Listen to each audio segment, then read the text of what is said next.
Magandang buhay! 1, 2, 3, welcome! Welcome na naman po sa panibago namang vlog ni Michikoy. And good morning! For this video, papakita po natin sa inyo kung paano bang kumuha ng appointment, passport appointment po online. Madali lamang po, hindi na natin kailangan ng mga fixer na nagsasamantala na humihingi ng bayad. Kasi libre lang naman po at kayang-kaya niyo yung gawin. Kung paano po yon, let's watch and learn.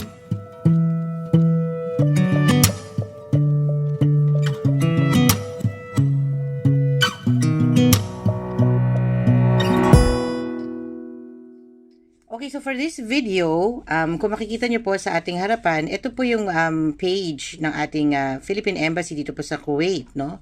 And kung gusto nyo pong kumuha po ng bagong passport, magre-renew po kayo or mag-extend, magkasabay po yan, pupunta po kayo dito sa pinrovide po nila.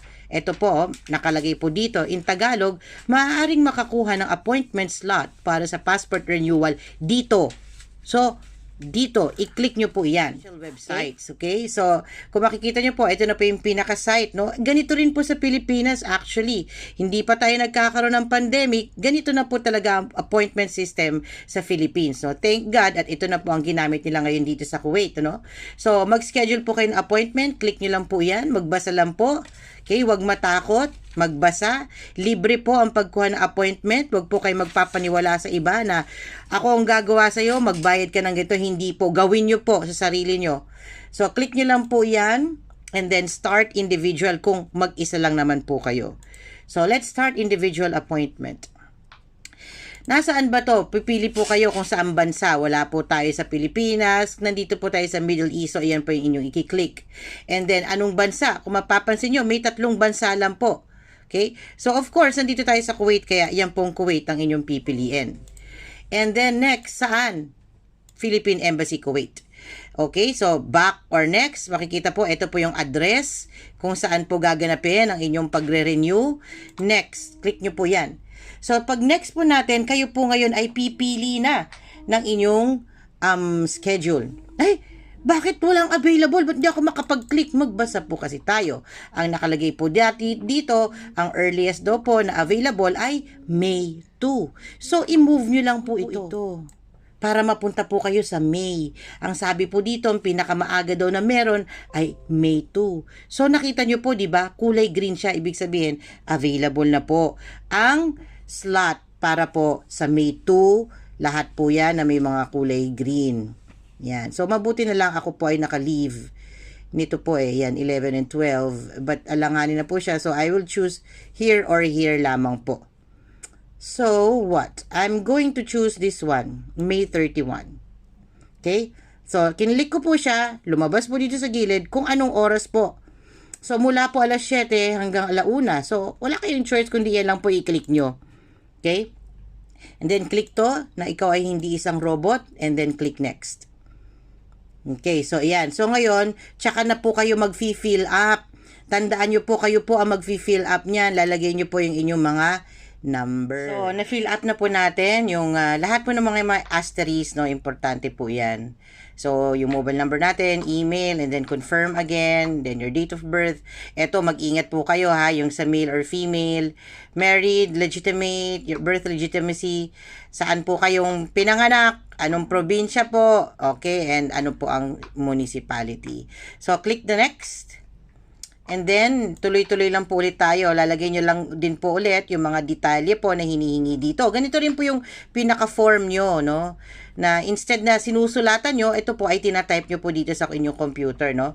So, hinihingi po yung information ng inyong mga magulang, information ng inyong nanay, maiden name, ibig sabihin, pangalan po ng pagkadalaga na inyong ng nanay.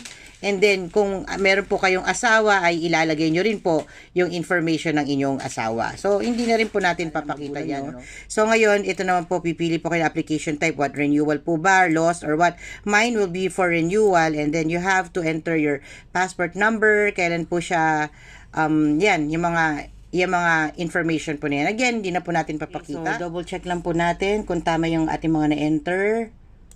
Okay.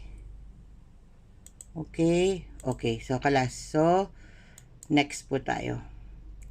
Ngayon, lalagay niyo naman po ngayon yung inyong contact information, yung complete address po natin, and yan po. Okay? So, again, di na po natin papakita tong part na ito. Okay, so ito po ngayon. So, tapos na po tayo na fill up na po natin lahat. Ngayon, pinapakita po ulit ngayon lahat ng mga inilagay po natin na information na kailangan nyo pong i-double check again kung tama po ba. Kung meron pong mali, i-click nyo lang po to para mai-edit nyo po, no? So, check natin. Okay, so okay naman po siya. So, pinakita po ulit dito that, excuse me, I have selected this date. So, I'm not a robot. Again, click nyo lang po yan. And then, click nyo po to. Confirm. Okay, so upon confirmation, no,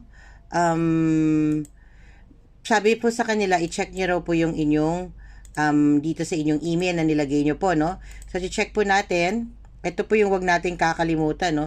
I-check po dun sa ating email, no? So, ayan, may na-receive po tayo. This was my mistake last month, no? Dahil nakita ko lang siya na ganyan, di ko po siya binuksan para i-confirm yung booking natin.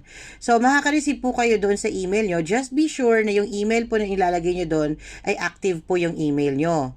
Ibig po sabihin ng active, meaning gumagana. Nakakapagbasa po kayo ng mga emails doon and nakakapag-send po kayo, ano. So, again, ito po, no, meron po kayo na-receive na message from appointment@passport.gov.ph. This one, you have to confirm. You have to click here, no. Bibigyan po kayo ng within 1 hour para i-confirm nyo po ang inyong booking. Okay, so bakit pa ako maghihintay ng 1 hour?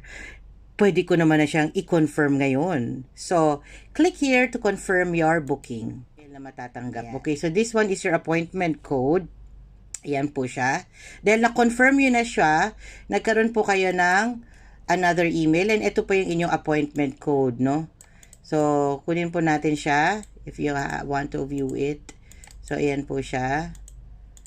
And then, your email address. And then, click again na hindi ka isang robot. View details.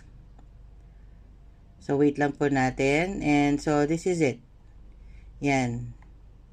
Okay, and then, you have to download the form. Yan. So, ipapiprint na lang po natin. No? Pagpasok ko po Nekisquick. No? So, yan siya. Save na lang natin dito. Downloads. Okay?